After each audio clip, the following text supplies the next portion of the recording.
Hujan turun deras di kota pesisir itu, membasahi jalanan yang dipenuhi cahaya lampu neon. Di kejauhan, gedung pencakar langit berdiri angkuh, seolah tak peduli pada kekacauan yang sedang terjadi di lantai 37, sebuah hotel mewah. Suara tembakan memecah malam, orang-orang berlarian di lorong berkarpet merah, alarm kebakaran meraung, lampu darurat berkedip tak stabil. Bau mesiu bercampur dengan aroma parfum mahal yang tercecer dari tubuh para tamu pesta. Di tengah kekacauan itu, seorang pria berjalan berlawanan arah dengan arus ketakutan. Namanya Hugo. Langkahnya tenang, matanya tajam, wajahnya datar, seperti permukaan danau tanpa riak. Ia mengenakan pakaian hitam sederhana, bukan jas mahal seperti para tamu, bukan pula seragam resmi, hanya pakaian yang memungkinkan ia bergerak cepat. Misinya jelas, selamatkan target. Targetnya adalah Rania Wijaya, pewaris tunggal perusahaan raksasa Wijaya Grup Wanita yang namanya sering muncul di majalah bisnis dan halaman sosialita. Malam ini seharusnya menjadi malam perayaan penandatanganan kontrak miliaran dolar, tapi seseorang ingin menggagalkannya. Lift tak lagi berfungsi. Hugo memilih tangga darurat. Ia menghitung dalam hati, waktu, jarak, arah tembakan, jumlah pelaku. Semua seperti peta transparan yang bergerak di kepalanya. Ia bukan hanya ahli strategi lapangannya, terbiasa membaca situasi seperti membaca denyut nadi pasien. Di lantai 37, pintu lorong utama terkunci otomatis. Hugo tak panik. Ia mendekat, mendengar suara napas terburu-buru dari balik ruangan MIP, lalu suara pecahan kaca. Tanpa ragu, ia menendang pintu dengan satu hentakan terukur. Di dalam, meja makan panjang terbalik, tirai sutra tercabik, dan di sudut ruangan, seorang wanita bersandar pada dinding, memegangi lengannya yang berdarah. Gaun merah marunnya kini ternodai. Rania. Tatapan mereka bertemu sepersekian detik. "Siapa kamu?" Suara Rania bergetar, antara takut dan marah. "Orang yang akan membawamu keluar," jawab Hugo singkat. Darah menetes dari lengan Rania, tapi Hugo tidak langsung bergerak membawanya kabur. Ia justru berlutut di depannya. Aneh. Di tengah suara langkah mendekat dari luar, pria ini malah memeriksa pergelangan tangan Rania. Ia menyentuh nadinya. Detak cepat, terlalu cepat. Ia memperhatikan warna kulitnya, napasnya, reaksi pupilnya terhadap cahaya lampu darurat. Pelurunya menggores. "Tapi kamu alergi terhadap anestesi tertentu," katanya tenang. Rania membeku. "Bagaimana kamu tahu?" Hugo tak menjawab. Dari dalam tas kecilnya, ia mengeluarkan vial bening dan jarum suntik. Tangannya stabil, tak ada sedikit pun gemetar. Di luar, suara pintu ditendang. "Hanya setengah mililiter," gumamnya pelan. Lebih pada dirinya sendiri. Ia menyuntikkan cairan itu dengan presisi. Tidak terburu-buru, tapi juga tidak lambat. Seolah setiap tetes, sudah ia hitung sejak awal hidupnya Ronia Meringis, lalu perlahan napasnya menjadi stabil. "Kalau lebih sedikit, kamu akan syok. Kalau lebih banyak, tekanan darahmu turun drastis," ucap Hugo singkat. Suara langkah semakin dekat. Hugo berdiri, memapah Rania dengan satu tangan, sementara tangan lainnya mengambil senjata yang terjatuh di lantai. Beberapa menit berikutnya, terasa seperti kilatan cahaya, gerakan Hugo efisien, tanpa gaya berlebihan, tanpa emosi. Ia melumpuhkan, bukan membunuh. Setiap tembakan tepat sasaran, setiap langkah seolah sudah direncanakan. Akhirnya mereka mencapai tangga darurat. Rania yang biasanya tampil angkuh, kini hanya bisa diam. Dalam pelukannya, ia merasakan sesuatu yang tak biasa, ketenangan. Pria ini bukan sekadar petugas keamanan biasa. Di lantai dasar, sirena polisi mulai terdengar. Hugo menyerahkan Rania kepada tim pengawal yang panik mencarinya. Dia butuh observasi. Dua jam. "Jangan beri obat antiinflamasi yang mengandung ketorolak," katanya singkat. Salah satu dokter pribadi keluarga Rania tertegun. "Bagaimana kamu tahu dia alergi ketorolak?" Hugo tak menjawab. Ia hanya berbalik. "Hentikan!" Suara Rania memanggilnya. Hugo berhenti, tapi tak menoleh sepenuhnya. "Siapa namamu?" tanya Rania, hening beberapa detik. "Hugo." Hanya itu. Keesokan harinya, berita besar memenuhi layar televisi.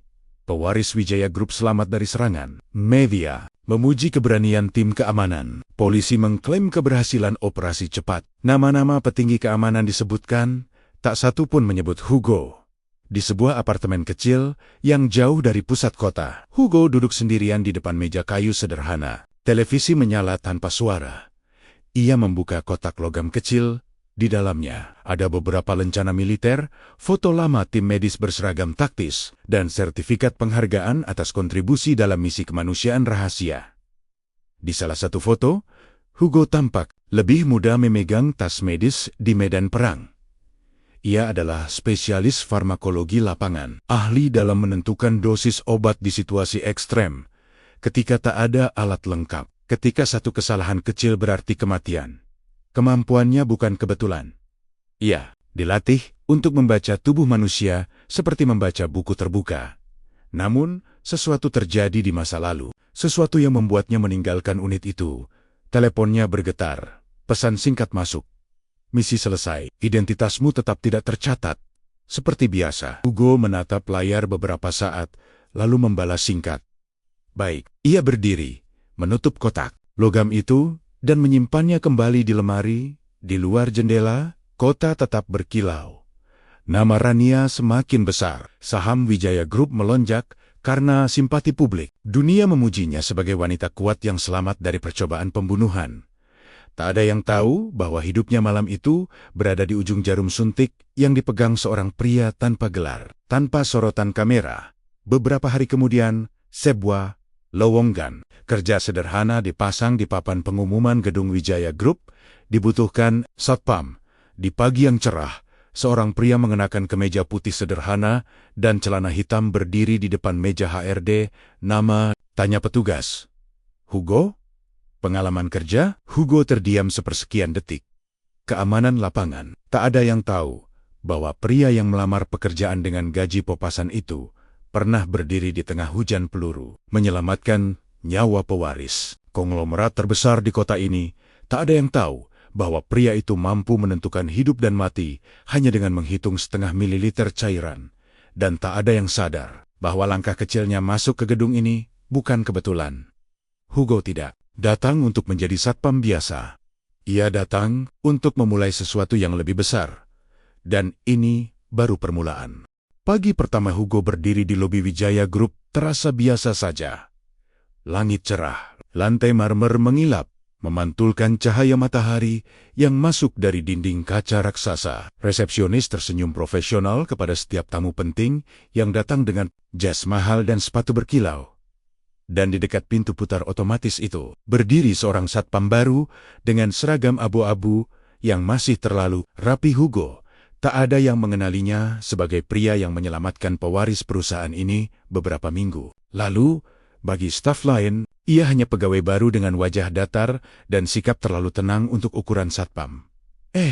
Kamu yang baru ya? Seorang satpam senior bernama Bima menepuk bahunya agak keras. Di sini nggak butuh wajah galak. Yang penting, tahu siapa yang boleh masuk dan siapa yang enggak. Hugo mengangguk singkat.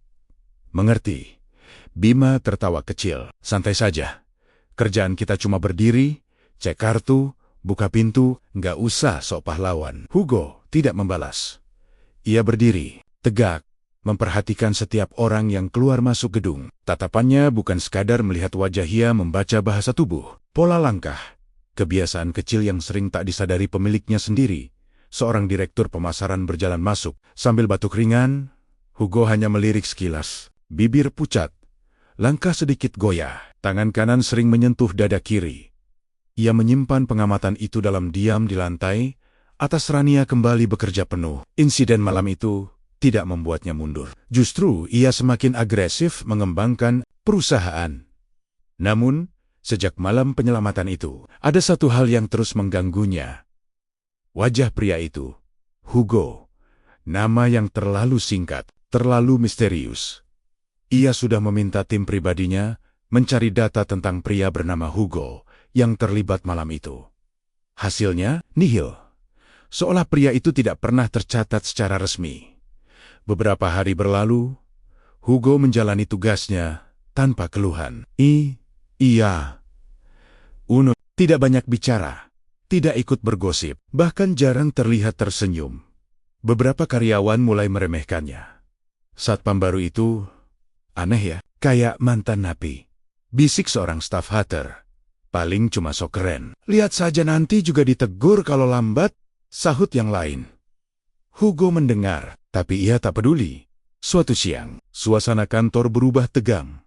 Rania baru saja menyelesaikan rapat panjang dengan investor asing. Tekanan tinggi, kurang tidur, dan luka lama yang belum sepenuhnya pulih membuat tubuhnya memberi sinyal bahaya di tengah langkah menuju lift pribadi. Pandangannya berkunang-kunang.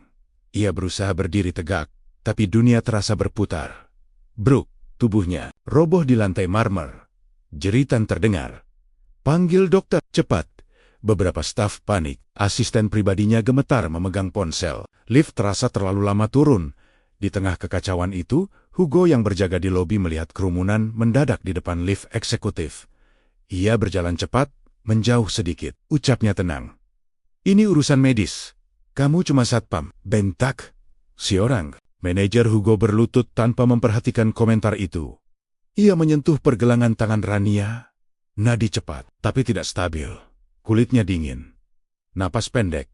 Dia belum makan sejak pagi. Tanya Hugo tanpa menoleh. Asisten Rania terkejut. Bagaimana? Kamu tahu, tekanan darah turun mendadak. Ada reaksi inflamasi ringan di luka lamanya. Beberapa staf saling pandang bingung. Hugo mengangkat wajahnya. Kotak P3K. Sekarang, manajer tadi mendengus. Kita tunggu dokter saja. Hugo menatapnya tajam untuk pertama kalinya. Kalau menunggu 10 menit lagi, dia bisa mengalami penurunan kesadaran lebih dalam. Mau ambil risiko? Nada suaranya tetap rendah, tapi tegas. Tanpa sadar orang-orang menurut. Kotak P3K di bawah.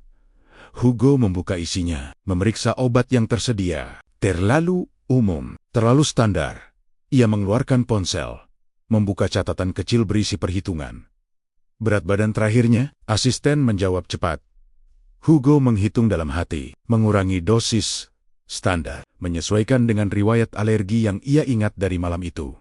Setengah dosis saja, gumam seorang staf medis perusahaan yang baru datang. Hugo tidak menoleh. Kalau penuh, tekanan darahnya drop. Ia menyuntikkan cairan perlahan. Semua menahan napas. Beberapa detik terasa panjang. Lalu jari Rania bergerak. Kelopak matanya berkedip. Ruangan ening and air. Bisiknya pelan. Asisten hampir menangis lega. Dokter pribadi keluarga akhirnya tiba beberapa menit kemudian. Ia memeriksa ulang kondisi Rania. Tekanan darah mulai stabil. Dokter itu memandang Hugo dengan heran. Siapa yang memberikan dosis ini? Hugo berdiri perlahan. Saya, dokter memeriksa takaran di jarum. Matanya menyipit. Ini tepat sekali. Manajer yang tadi membentaknya terdiam. Rania yang masih lemah menoleh pelan ke arah Hugo. Tatapan mereka bertemu lagi. Kini bukan tatapan wanita ketakutan seperti malam itu, melainkan tatapan penuh pertanyaan. Kamu, suaranya masih lemah. Kita pernah bertemu. Hugo hanya menjawab singkat.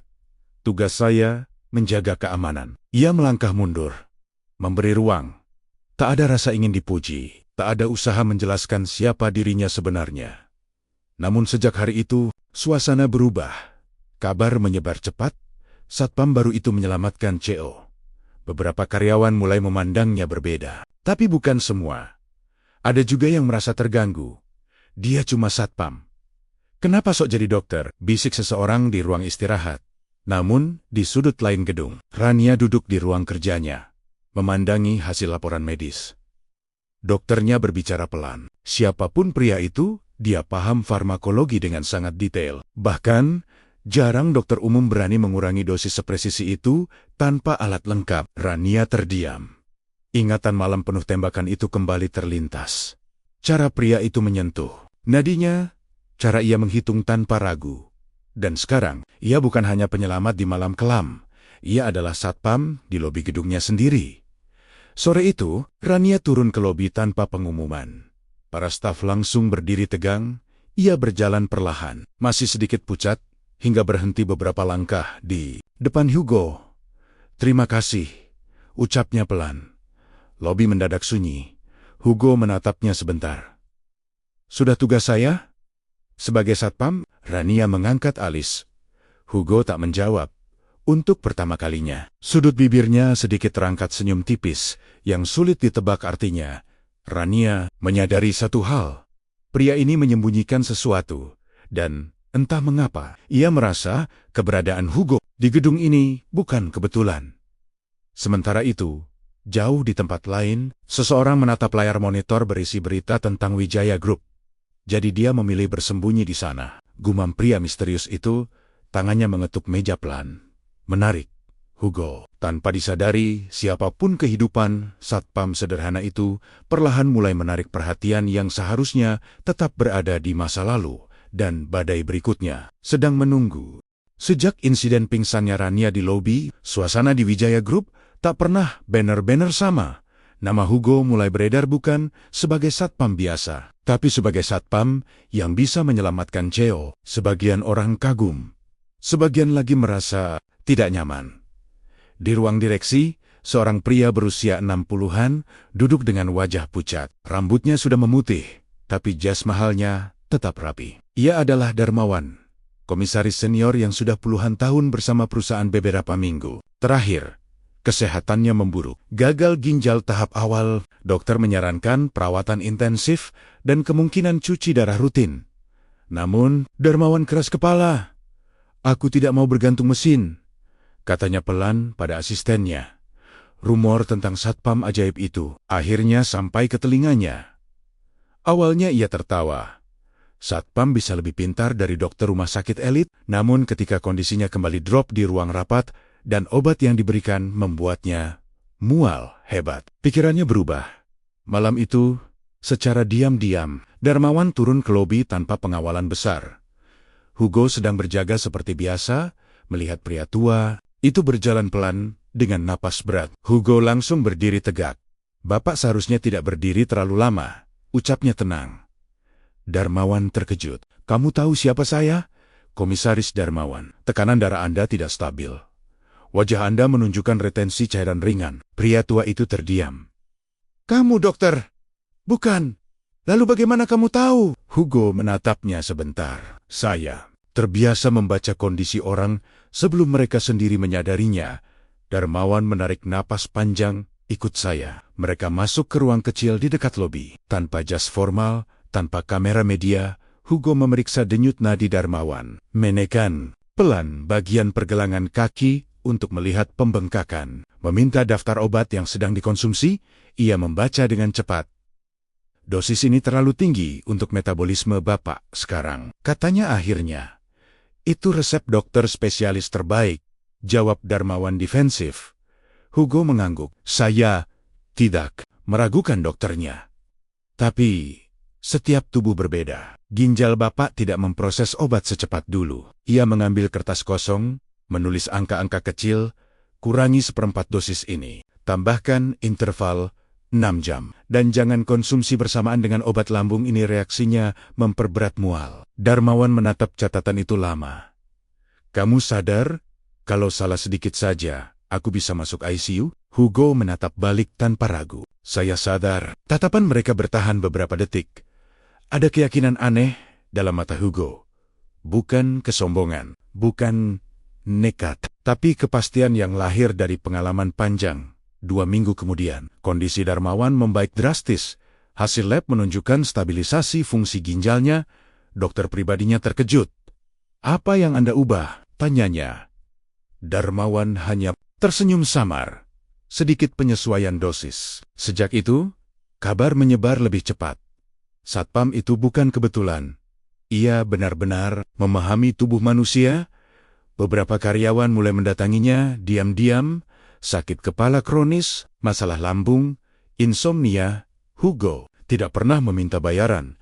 Ia hanya memberi saran singkat. Kadang menyuruh mereka ke dokter tertentu. Kadang hanya menyarankan perubahan kecil dalam konsumsi obat. Anehnya, banyak yang membaik. Namun tidak semua orang senang. Di divisi farmasi anak perusahaan Wijaya Group, seorang direktur muda bernama Calvin merasa terusik. "Satpam itu membuat kita terlihat bodoh," katanya tajam dalam rapat internal. "Karyawan lebih percaya dia daripada tim medis perusahaan." Ini bisa merusak reputasi kita. Calvin mulai menyelidiki latar belakang Hugo, tapi hasilnya aneh. Data pekerjaan sebelumnya minim. Riwayat pendidikan tidak mencolok. Tidak ada catatan medis resmi. Seolah hidupnya sengaja dikaburkan. Sementara itu, di ruang kerjanya, Rania memandangi laporan tentang peningkatan kondisi Darmawan. Ia memanggil Hugo ke ruangannya secara resmi kali ini. Lobi gempar ketika Satpam dipanggil langsung oleh Cho. Hugo masuk dengan langkah tenang. Ruang kerja Rania luas. Dengan jendela menghadap seluruh kota, kamu menyelamatkan Komisaris Darmawan, kata Rania tanpa basa-basi. Saya hanya memberi saran. Kamu tahu itu bisa berisiko besar? Hugo diam. Rania mendekat. Siapa kamu sebenarnya? Hening beberapa detik. Apapun yang Anda dengar, saya tetap satpam di gedung ini. Jawabnya pelan. Rania menatapnya tajam. Tidak ada satpam yang bisa menghitung interaksi obat tanpa membuka buku referensi. Hugo tersenyum tipis. Dulu saya bekerja di tempat yang tidak memberi waktu untuk membuka buku. Kalimat itu menggantung. Rania menyadari ada masa lalu yang tidak sederhana di balik pria ini. Namun sebelum ia bisa bertanya lebih jauh, pintu diketuk keras. Calvin masuk dengan wajah serius. Maaf mengganggu, tapi saya harus menyampaikan ini. Kami menemukan ketidaksesuaian dalam protokol medis perusahaan. Ada intervensi dari pihak yang tidak berwenang. Tatapannya jelas mengarah pada Hugo. Jika terjadi sesuatu pada komisaris atau karyawan lain, perusahaan bisa dituntut. Lanhut Kelvin. Rania menoleh pada Hugo. Untuk pertama kalinya, situasi ini bukan sekadar penyelamatan. Ini ancaman. Hugo tetap tenang. Jika Anda merasa saya melanggar, saya siap berhenti, katanya datar. Calvin menyeringai tipis, seolah itulah yang ia tunggu. Namun Rania mengangkat tangan. Tidak, Rowan Gan Ening, sampai ada bukti bahwa dia salah, dia tetap bekerja di sini. Calvin terdiam, tak menyangka, tatapan Rania tegas. Dan mulai hari ini, setiap laporan medis internal akan saya tinjau langsung. Hugo memandangnya sebentar. Ada sesuatu yang berubah di antara mereka kepercayaan. Namun di luar gedung, seseorang lain sedang memperhatikan. Seorang pria misterius duduk di dalam mobil hitam, membaca laporan digital tentang Hugo. Unit medis taktis, farmakologi, presisi. Jadi kau masih hidup, gumamnya pelan. Ia tersenyum dingin. Kemampuanmu terlalu berharga untuk hanya jadi satpam. Ia mengirim satu pesan singkat ke nomor tak dikenal. Target terkonfirmasi. Mulai fase berikutnya. Tanpa disadari, siapa pun kemampuan Hugo, yang dulu menjadi senjata penyelamat, kini mulai menarik ancaman baru. Dan kali ini, bukan hanya reputasi yang dipertaruhkan, tapi nyawa. Hujan kembali turun di kota itu. Seperti malam ketika semuanya dimulai. Namun kali ini, Hugo tidak berdiri di tengah tembakan. Ia berdiri di lobi Wijaya Group, memandangi pantulan dirinya di kaca pintu otomatis. Seragam satpamnya masih sama, tatapannya juga masih setenang biasanya. Tapi badai sudah bergerak sejak pesan misterius itu dikirim. Serangkaian kejadian aneh mulai terjadi. Data internal perusahaan bocor. Formula penelitian farmasi milik anak perusahaan Wijaya Group diretas. Saham sempat anjlok dalam semalam. Kelvin panik. Ini sabotase, teriaknya di ruang rapat. Rania berdiri di ujung meja panjang, wajahnya tegas. Siapa yang punya akses? Tim IT bekerja keras. Namun jejak digitalnya terlalu bersih, terlalu profesional. Di saat bersamaan, Darmawan kembali mengalami krisis kesehatan. Mendadak kali ini lebih parah. Reaksinya terhadap obat berubah drastis, seolah ada zat lain yang masuk ke tubuhnya. Hugo mengetahui kabar itu lebih cepat dari siapapun. Ia langsung menuju ruang medis perusahaan. Dokter, perusahaan terlihat kewalahan. Tekanan darahnya turun cepat. Ini tidak masuk akal. Hugo melihat botol infus. Ia mendekat, mencium samar aromanya. Ini bukan formula yang sama, katanya pelan. Dokter menoleh tajam. Apa maksudmu? Hugo mengambil sampel kecil, memperhatikannya. Di bawah cahaya, komposisinya diubah. Ada zat penghambat metabolisme. Semua terdiam. Artinya, tanya Rania yang baru masuk. Artinya seseorang ingin membuat pengobatan standar terlihat gagal. Jawab Hugo dingin. Dan dalam kekacauan itu, alarm kebakaran tiba-tiba Berbunyi listrik, padam. Gedung gelap, orang-orang panik. Namun Hugo justru berdiri diam. Ia sudah menunggu momen ini. Di tengah lorong gelap, seorang pria berjalan mendekat. Langkahnya tenang, seolah sudah hafal tata letak gedung. Lampu darurat menyala redup, memperlihatkan wajah yang tak asing. Lama tak bertemu, Hugo. Hugo menatapnya tanpa ekspresi. Victor adalah mantan kolega di unit medis taktis. Tapi berbeda dengan Hugo. Ia memilih menjual kemampuannya pada perusahaan farmasi bayangan yang haus keuntungan. Kau menyembunyikan diri sebagai satpam? Victor tersenyum sinis. Sayang sekali bakat sepertimu, kau meracuni pasien. Jawab Hugo datar. Bukan meracuni, hanya mempercepat krisis agar solusi kami terlihat lebih berharga. Hugo mengepalkan tangan. Victor melangkah mendekat. Gabung denganku, kita bisa mengendalikan pasar obat. Dengan kemampuan menghitung dosis seperti milikmu, kita bisa menentukan siapa hidup dan siapa tidak. Hening sesaat Hugo, teringat malam hujan. Wajah Rania yang pucat, Darmawan yang keras kepala, para karyawan yang datang diam-diam meminta saran. Ia teringat alasan ia meninggalkan unit lama karena melihat terlalu banyak nyawa diperdagangkan. Aku memilih menyelamatkan, ucapnya pelan. Victor tertawa kecil. Maka kau akan dihancurkan. Pertarungan terjadi cepat, bukan hanya fisik. Tapi, strategi Victor mencoba melumpuhkan Hugo dengan suntikan cepat zat yang dirancang untuk melemahkan sistem saraf. Namun, Hugo lebih cepat. Ia memutar pergelangan tangan Victor, menjatuhkan jarum, lalu menendangnya menjauh. Dalam kegelapan lorong, dua mantan ahli medis bertarung bukan dengan senjata api, tapi dengan kecepatan dan ketepatan gerak. Victor akhirnya terpojok tanpa aku. Mereka akan tetap mengejarmu, desisnya. Biarkan, jawab Hugo. Tim keamanan internal dan polisi akhirnya masuk setelah listrik kembali menyala. Victor ditangkap. Bukti sabotase ditemukan, jejak transaksi gelap terungkap. Nama-nama perusahaan bayangan terseret ke publik.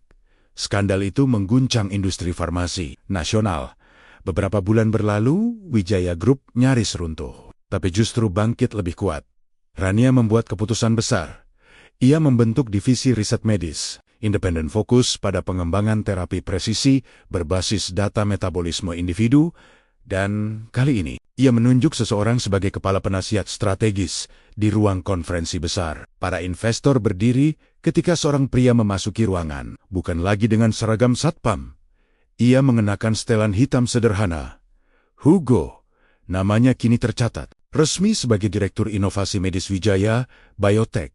Konsep yang ia kembangkan sederhana tapi revolusioner. Setiap pasien berbeda, maka dosis harus dipersonalisasi secara presisi, bukan massal. Dalam 1 tahun, produk pertama mereka dirilis, obat. Dengan sistem perhitungan mikrodosis adaptif, hasilnya luar biasa. Efek samping turun drastis. Tingkat keberhasilan terapi meningkat signifikan. Media menyebutnya sebagai terobosan besar. Saham Wijaya Group melonjak tajam. Perusahaan farmasi yang dulu mencoba menjatuhkan mereka justru bangkrut akibat skandal dalam 2 tahun. Hugo bukan lagi pria tanpa nama. Ia menjadi salah satu tokoh paling berpengaruh di industri medis Asia. Namun di kantor barunya yang luas, ia masih menyimpan kotak logam lama itu. Lencana unit medis taktis, foto tim lama. Ia tidak melupakan masa lalu. Suatu sore, Rania berdiri di sampingnya di balkon gedung tertinggi milik perusahaan. Dulu kamu berdiri di lobi sebagai satpam, ucap Rania pelan. Hugo tersenyum tipis. Aku memang hanya menjaga. Menjaga apa? Menjaga agar tidak ada lagi yang memperdagangkan nyawa. Angin sore berembus lembut. Kota di bawah mereka terlihat kecil. Orang-orang yang dulu meremehkan, kini berbicara tentang visi dan kejeniusannya. Hugo tidak pernah benar-benar jatuh. Ia hanya memilih mundur untuk memahami medan. Ia tahu, kekuatan sejati bukan pada jabatan atau sorotan kamera. Kekuatan sejati adalah kemampuan menentukan keputusan yang tepat dalam momen paling kritis. Dari seorang pahlawan tanpa nama menjadi satpam yang diremehkan hingga akhirnya berdiri. Sebagai pionir medis terkaya yang mengubah standar pengobatan, Hugo telah kembali. Lebih kuat Dan kali ini, namanya tercatat bukan karena sensasi melainkan karena ia memilih menyelamatkan